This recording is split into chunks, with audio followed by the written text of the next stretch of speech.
life, my hope, my joy, my peace. And it's a thrill to talk to my granddaughter about my travels for the Lord. And today we're starting where we left Oklahoma and went to St. Louis, Missouri. Actually, we were in, not in St. Louis, but in a suburb of, hold on, of Hazelwood. And the school that we were going to be vice president of was in the country, overlooking the river, Missouri River, and had been a Catholic girls' school. It had one area that had small rooms where the nun teachers had stayed. And of course, their austerity was they're noted for. So they were just small rooms. And they had already moved our furniture, picked it up by truck and brought it up. Said they were ready for us, but they didn't have a place for us to stay, so they put the furniture in the school, and we were to stay in these rooms where the nuns had stayed.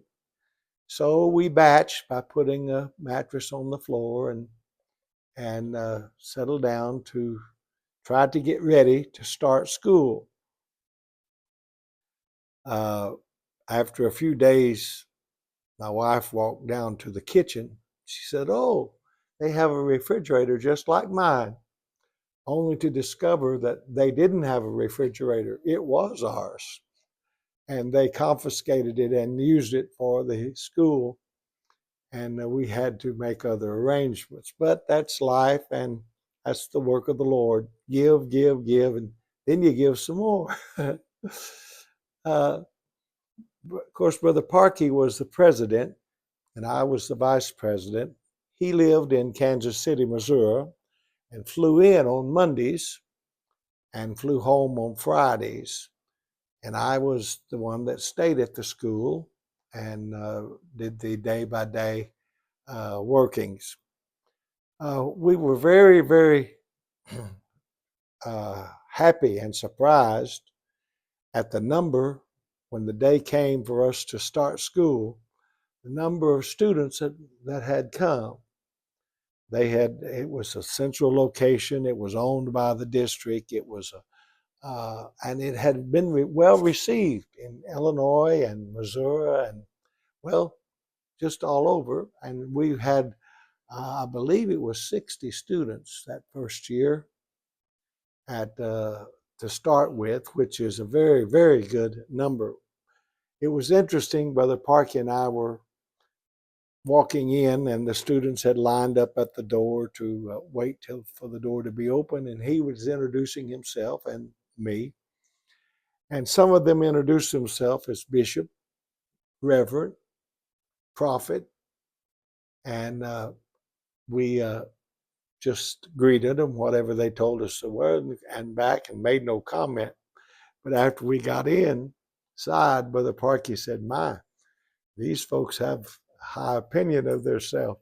We'll see what God has for them." And so we started Gateway College of Evangelism, owned by Missouri District. And we had teachers from the district, the St. Louis area teachers, drove in one day, and a teacher would teach a series of subjects, and then another teacher would come in the next day, and it worked. They were well qualified for what they were teaching. The only problem was, if their church had a need, it superseded the school. Funerals, weddings, just sicknesses, hospital visits, surgeries, you know what the pastor has to do. So when the phone would ring and someone would say, "Brother Hill, I can't make it today. Can you find someone to fill in for me?" Guess who the someone was? I grabbed one of their books, asked them where they were, what chapter they were on, and I became the substitute teacher for all of the subjects. Very interesting. I had been, of course, 4 years, taught 3 years at Stockton, a variety of subjects, so nothing was absolutely new to me. It had new names, but the same subjects. So we managed to make it, and God was good to us, with us. One of the memorable things that happened, our son was very young, and uh, he walked out the door of the college one day and came back in and said, "Daddy, come see." And I went out to see what he had seen, and Lanny Wolf's uh, automobile had somehow, the brake that he had says that he pulled to stop, the emergency brake had let loose, and his car had gone over the cliff down towards the river. But being that it was the whole side of the hill was covered by vines and things, it caught it and didn't let it go into the river, nor did it hit the bottom. It just went down in among the leaves and the greenery, and so when the wrecker came, they was able to hook to it and pull it back up, and there was not much damage done. A few scratches, but not considering it where it had gone. It was in pretty good shape. We had also that year we were invited as a choir to sing at General Conference, and so we borrowed vans from Brother Rome's church, and I drove one, and Lanny Wolf drove one, and we had two cars. So we went all the way to the boardwalk in New Jersey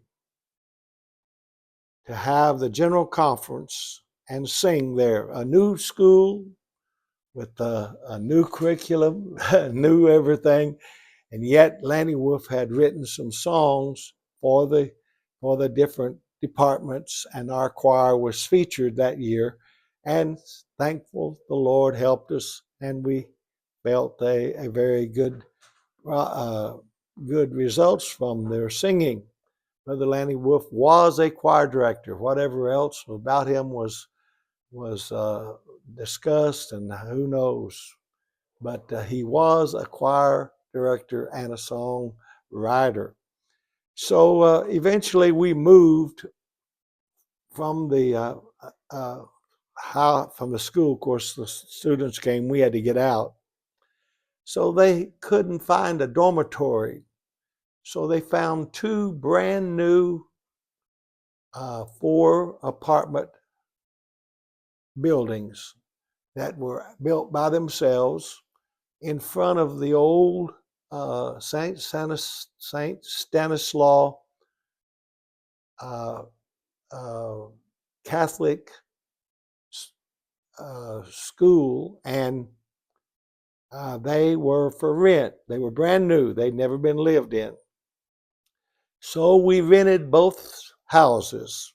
That was 4 apartments each. And the faculty lived in the downstairs. We lived in one side. Brother Lanny Wolf lived in the other. Brother Nelson lived in the other. And the 4th one was by Sister the cook, and her son lived in the 4th one. And the boys lived upstairs and over us, and the girls lived upstairs over the other side. So it was very interesting. But being new, if you've ever lived underneath on the bottom floor, you think they're tearing the upstairs apart when they're just walking. Their footsteps, and when they drop a shoe, sounds like an earthquake. And so boys don't always go to bed when they're supposed to, and the nights were, well, adventurous to say the least. But God was good. The boys, we had a cat. For our daughter had a cat. Of course, Dayla was just the first year in school. She was 6 years old. And so this cat, the boys, honest as they were, would pick it up. They took it upstairs, and they had put some grape juice in their refrigerator. And of course, being an apartment, it had a kitchen and a refrigerator and all, but it had stayed there long enough to ferment. So they got the cat drunk on the fermented grape juice, and they had quite a time with it. And we found the cat and didn't know what had happened, but it was very, very, very, we thought it was sick or all, but it was laid, fallen down and couldn't walk. And so this, about halfway through the school first semester, that cat run off. Who could blame Who him? could blame it? We didn't know what was going on, but the cat knew. And so it run off. And of course, our daughter was very heartbroken because she loved that cat. I had picked that cat up when she was riding with me in in Haskell on the school bus. One of the bus riders had given her a cat. I was a bus driver there, and so she would ride home with me as I took the kids home. It was a small town, and they didn't mind. Uh, so the cat had been in the family for a few years, but it came back once. And it came back, and my wife was trying to coach it into the house, and it would look at her and look like, yeah, I'd really like to come in. And then it looked back from where it had come from, and finally it turned and went back to the wild, and we never did see our cat again. After a while, when we moved in, we were naive. The construction of these had been just done, and so the owner came through one day and said, I'd like to make an inspection. And I said, sure. So I went with him, and he went into every apartment, looked everything over and said, oh, everything's all right, everything's fine. Well, I didn't know, but when we got ready to leave there, he came back in, and he came in our apartment. And he found a place where the workers, as they were working there, had either dropped a cigarette or with a flame from a torch. Anyhow, there was a burnt spot, very small, on the carpet. Well, he took a picture of it, and I wondered what in the world was going on. And he went through all of the apartments, and all of these things. Come to find out, these were defects that was not recorded when he went through the first time. Me, being new and naive, did not know that they were going to come back and search and charge us the price to replace all of these. Of course, one of them was legitimate. The boys in one of the apartments had overhauled a motor, and they had spilt some oil and some grease, and rightfully so. That was a very, very problematic well, but otherwise it was things that the workers had done, but we end up having to pay for it.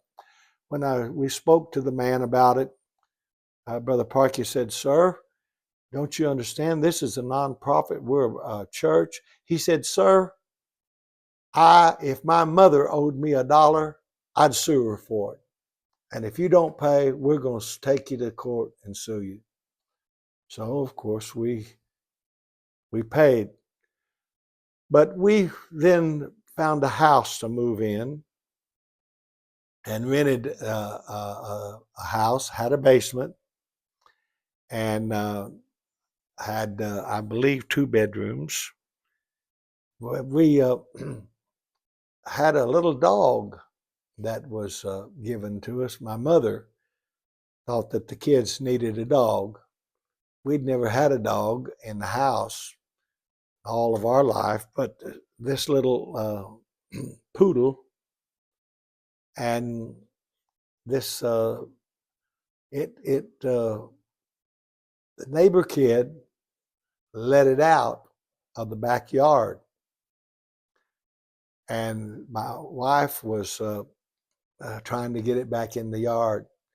She chased it all over the neighborhood, calling it by name, and they would wait till she got just almost to it, and then off it dart again. Finally, it got tired of the game and got back in, and the day went on. I had an old car that I drove to school. We left our car. I left the car home for my wife. It was a Vauxhall. Mm-hmm. A Vauxhall is an English-made 4-cylinder, and it was well run down. You would hear it as it went over the hill on those 4 cylinders, and not running very good. But it served the purpose to get me to school and back and leave her the car. My wife taught at the school, and the Lord blessed us. The Lord blessed us there. We stayed for 2 years. The summer I had the privilege of a lifetime traveling over the district with Brother Guy H. Rome. Brother Rome was a very, well, he was district superintendent at the time, and it was a thrill to talk. We talked, and he told me stories of the old times and history of Missouri District as we traveled in the car, going to make all of the sectional conferences because I was there to represent the school. And of course, he was there to run the election. So it was a very great summer. We traveled to some camp meetings to represent the school. As a matter of fact, we went to Louisiana camp. We went to Texas camp to represent the school and set up a table, and met a lot of folks that were interested in the school, and we were thrilled with what God was doing. I left one thing out. Brother Superintendent that started the school came in one day, one Friday, and he said, "Brother Hill, I need you to do something for me." Said Brother Branding was his name. Said, "I'm supposed to be at a rally tonight." And they were trying to sell debentures to support the school.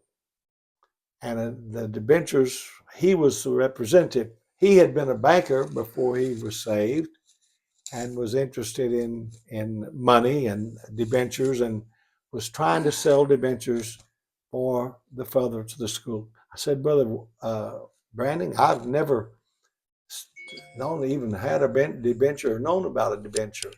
Well, he said, "It's not interesting." He said, "Yeah, you just tell them that they buy these debentures and we pay interest on them." And he told me the interest.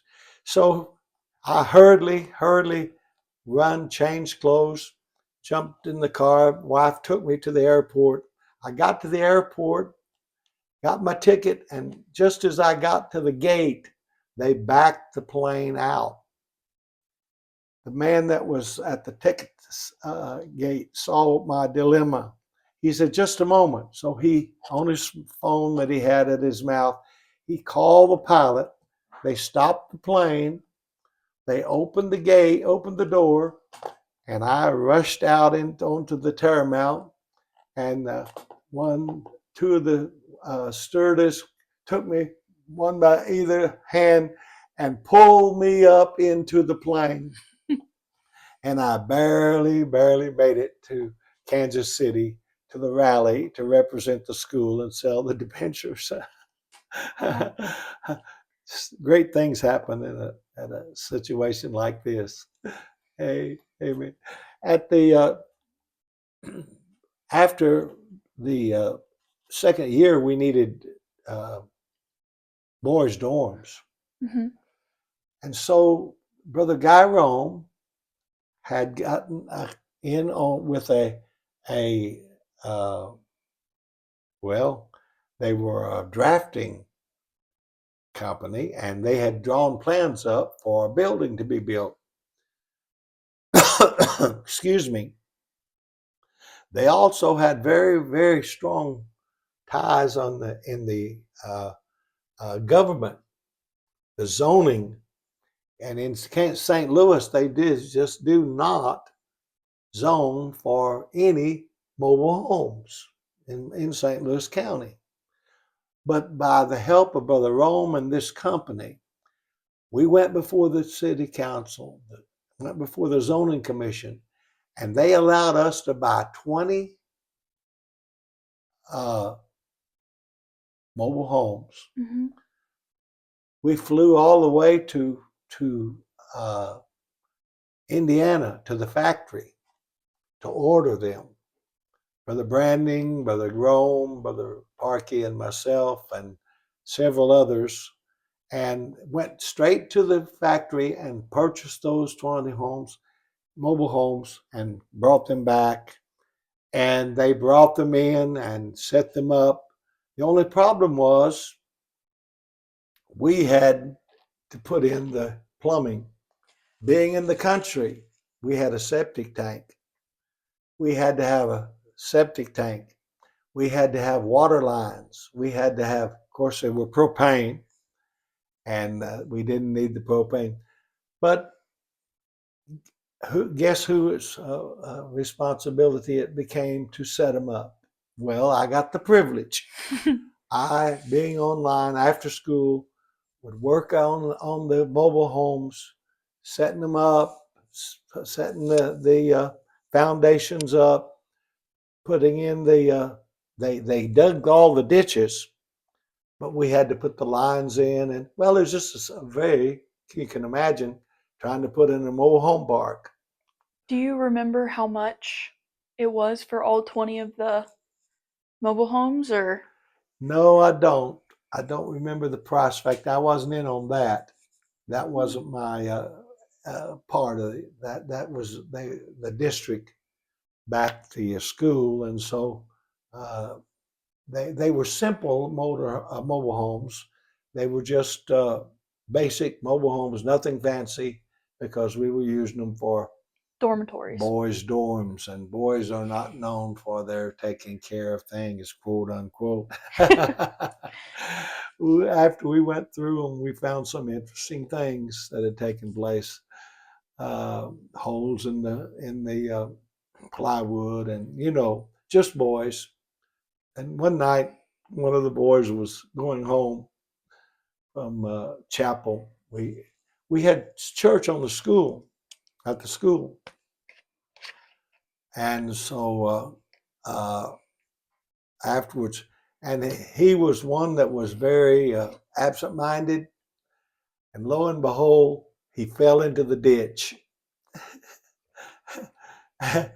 And the boys, of course, had a great deal of They had fun. a field day with that. Yeah, they had a field day with him falling into the ditch and disappearing, and but they lived in them without electricity, without plumbing, for several months while we were hooking them up and trying to get them available. Wasn't the most pleasant, but they were close to the dormitory, to the school, so they were able to go to the school. And after all, if they were some were going to be missionaries, they may as well get used to it. It's boot camp plus. Experiences that you'll never, never, never forget. So I was there the second year, and we had a great year that year. The problem was that at the end of that school year, Brother Parkey decided to resign and go back to Kansas City pastoring. And so I was his vice president. Brother Klepper was chosen by the school board to be the successor. And when he came, I was in the first meeting and introduced him to the teachers and all. But I felt like being a new president, he needed his own vice president since they were going to be working close together. Not that there was any problem. I knew Brother Klepper. I'd known him for a long time, and there was no feelings of any way. I just felt like that he should be able to choose his own vice president. So I resigned. Well, I had no place to go, but there was a church open in Oklahoma, and so I contacted the presbyter superintendent and asked about trying out for that church. And so, long story short, I went back and we decided to go back to Oklahoma, whether the church opened or not. So I went to Oklahoma, and my father-in-law, of course, was a farmer, and he had a farm truck with a grain bed on the back. And so we moved our furniture in that grain truck. I just kept pushing the tarpaulin higher and higher as we had another suitcase or two, and so we were driving down the highway, and I didn't think about having to stop at the weight stations and how, and so, but sure enough, all trucks. And so I pulled into the weight station, happy as a lark, just ignorance is bliss, they say, but it can also get you in trouble. So when the man come out with his board checking things, he wanted to know if I had CDL license, and I said no, but this is a farm truck, and I'm using it. So I got around that one. He said, "Does the emergency brake work?" So I reached down and pulled, and it went click, click, click, click, click, click, click, and I thought, yeah, it does. So he was satisfied there. He checked all the tires. He checked everything. Well, finally, he let us go. When I went to check to see if that uh, brake was holding, it wasn't holding a thing. It was just click, click. It just clicked in the right time at the right time to get me by. So he let us through. So we drove on to Oklahoma to my father-in-law's, and there we unloaded everything and stayed in there. I don't even remember where we put the furniture. I think it was in an old house across the road that had been used for. I just don't remember. But anyhow, so I went over and tried out for that church in Sperry, which is a suburb of Tulsa. On the north side, over the mountain, and you come down into a little wide spot in the road, Sperry, one of the oldest churches in Oklahoma, been pastored by some very, very, very notable people. Brother Kilgore, his daddy had pastored there. James Kilgore, Brother uh, some very, very notable old timers had been there. Brother Parkey had pastored there. In fact, he was pastoring there when he got married to my wife's sister. The Parkey, his W.C. Parkey had married Betty Morgans, and I married Beulah Morgans. So it had quite a history. And we moved into the parsonage next door. And the parsonage next door was an old building. The church was very nice. It had been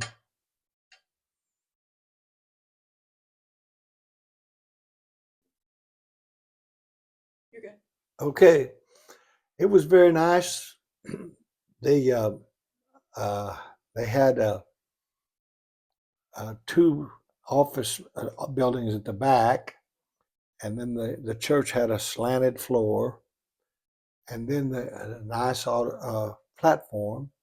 But it was very scarce on Sunday school rooms.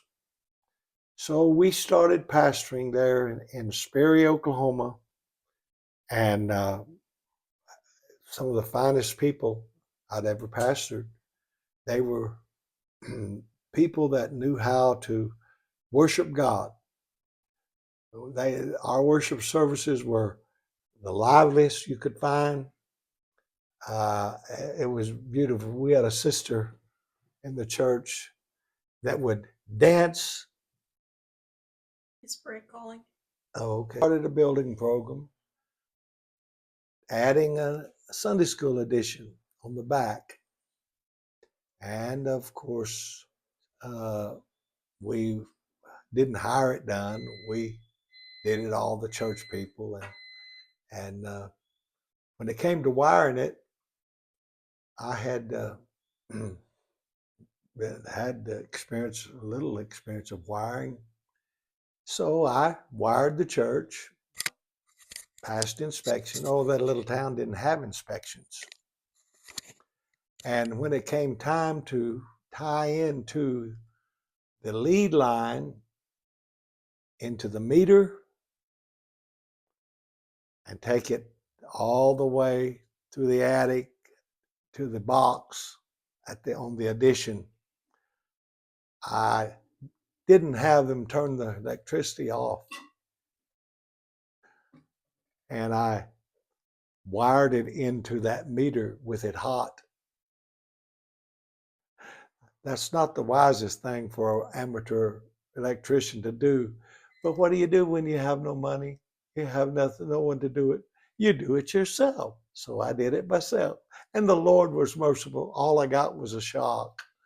And I was close enough to my father-in-law's house in Claremore that I worked for him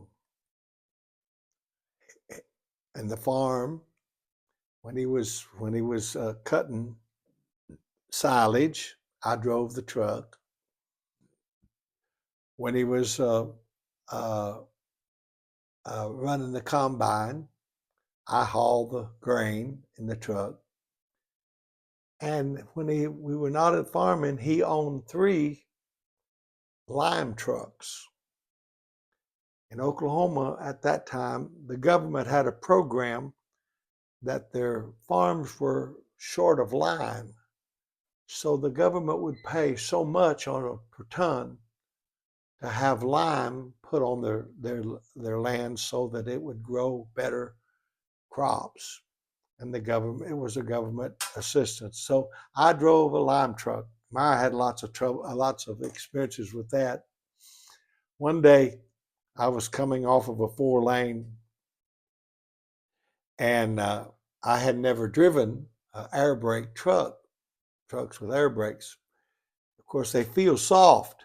So I was pumping the brake as you do on a normal time to build up the pressure. Only I was pumping all the air out. By the time I got to the bottom of the ramp onto the next highway, I had no brakes. I had to go down the side of the road and then wait till the traffic let me in, and then I went in. So you had to experiences that way. One day I was uh, driving the truck, and a hose broke under the hood, and it caught on fire. So naturally, I got over to the side of the road as quick as I could and raised up the hood and began to throw sand on it and put it all out, put the fire out without it doing a lot of damage. Was able to plug the line and start the truck and go on and put out the lime. If you ever seen them liming, you can't go across it if you have a flat. So one day I had a flat on the back of my truck. So you have to stop, take a shovel, and get up there and throw out the lime in a pile so that you can come back and have the flat fixed and shovel it back in and put it over the field. Oh, there's lots of memories on the old farm. But one day I got in from driving the truck real late, and I was supposed to pray at the graduation of the high school. So we had a bathtub in our house, but in the little evangelist quarters in the back, there was a shower. So I told my wife, I'm going to be in a hurry. I'm going back and take a shower in that evangelist quarters so I can be on time. So I jump in the shower, jump out, and there was a rug on the floor, and I fell. I caught myself on the side of the lavatory and just pushed my shoulder out of joint. I was in a fix. Here I was, not in the house, out in the evangelist quarters. Just got out of a shower, and I couldn't use my right arm. So I got halfway dressed and made my way out, and let my wife know what had happened. And of course, I had to call the school, cancel my prayer appointment, and they took me to an orthopedic hospital. And that hospital put me to sleep and put my shoulder back in place and They put you to sleep? put me to sleep. When I had to have my shoulder put back in place, I was wide awake, no medicine. Oh, well, they were nice. They put me to sleep and put my shoulder back into place, and I managed to go on. But we had a good increase. The Lord was kind. God gave us. We had a Sunday school contest. Our church run about 70 to 80 on a good Sunday. And the big church across town in Tulsa was pastored by a man, E.G. Bass. So we challenged him to a Sunday school contest. And we were going to go 4 Sundays, I believe. And whoever won the Sunday school contest, the other person, the loser, had to come and preach for the winner. So our church, man, we started calling it the David and Goliath. We were the David and he was the Goliath because he was much bigger. He was about twice as big as we were. But when people are excited about something working for God, and we had a working church, we gave away everything that Easter, from live rabbits to stuffed rabbits. And we gave goldfish away. Well, to make a long story short, came the last Sunday. Just before the last Sunday, we were nip and tuck. We had we were nip and tuck. But last Sunday, we broke all records and we beat the giant. We had enough people to win. Brother Danny Switzer was our Sunday school superintendent, and he organized and we've worked. And lo and behold, when I called him, Brother Bass could not believe it that we had beat him in a Sunday school contest. By the way, he never did come preach for me. But we did have lots of fun and letting them know that Sperry was on the map and that we had beat the giant. Well, God's good. We had revival. God blessed. We had souls coming in. A man that many people know, Booker, in California, who's known to preach in lots of rallies. Lowry? Oh, Larry L. Booker? Larry L. Booker. Larry L. Booker. He chose his wife from our church. Ooh. And I had the privilege of performing the marriage ceremony for Larry L. Booker and his wife. Still his wife, still living for God. His son's pastoring the church now, and a great man of God. And we've now through the years had a lot of fun with him, talking about me being the man that married him to his wife. And we had a great church. Brother Switzer and his wife, she was the daughter of our assistant pastor, Brother Jones. It was the Jones family was very strong in that church, very strong. About half or maybe more of the church was kin to the Joneses. And we'd only been there about a month, and they had a Jones reunion. And all the Joneses went to the Jones reunion, and our Sunday school was about half.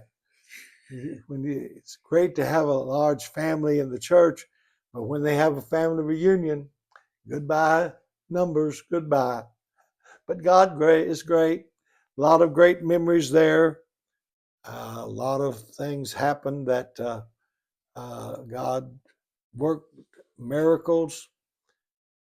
We saw him bring. My wife was in the hospital